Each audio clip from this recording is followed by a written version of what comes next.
ప్రభుత్వ దవాఖానాలపై ప్రజలకు నమ్మకం కల్పించడం కోసం ఓ న్యాయమూర్తి 2 సార్లు ప్రభుత్వ వైద్యశాలలో ప్రసవం చేసుకున్నారు. సిరిసిల్ల జిల్లా junior civil court judge Jyothirmayi Vemulawada ప్రాంతీయ ప్రభుత్వ ఆసుపత్రిలో సాధారణ కాన్పు ద్వారా మగ శిశువుకు జన్మనిచ్చారు. 2023లో సైతం ఇదే ఆసుపత్రిలో ఆమె నార్మల్ డెలివరీ చేసుకుని ఆడపిల్లలకు జన్మించారు. ఈ సమాచారం తెలుసుకున్న రాష్ట్ర వైద్య ఆరోగ్య శాఖ మంత్రి దామోదర రాజనరసింహ జ్యోతిర్మయికి ట్విట్టర్ ద్వారా అభినందనలు తెలిపారు. రాష్ట్రంలో ప్రభుత్వ ఆసుపత్రులను ఎంతో బలోపేతం చేశామన్నారు. ప్రభుత్వ ఆసుపత్రులలో అన్ని రకాల వైద్య సేవలను నిష్ణాతులైన డాక్టర్లు నిరంతరం అందుబాటులో ఉంటున్నారని పేర్కొన్నారు. ఇక ప్రజలందరూ ప్రభుత్వం అందజేస్తున్న ఉచిత వైద్య సేవలను ఉపయోగించుకోవాలని మంత్రి కోరారు. 2023 జూన్లో ఇక్కడ జాయిన్ అయ్యాను.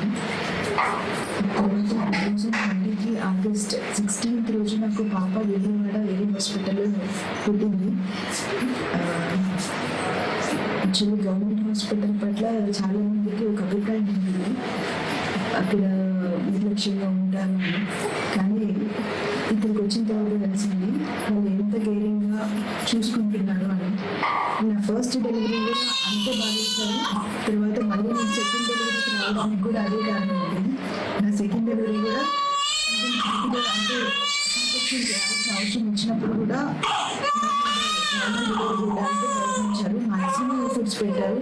ఇక్కడ డాక్టర్స్ కానీ, పీడియాట్రిషియన్స్ కానీ, మిడ్వైఫ్స్ కానీ, నర్సెస్ కానీ చాలా బాగా చూస్తున్నారు. 2023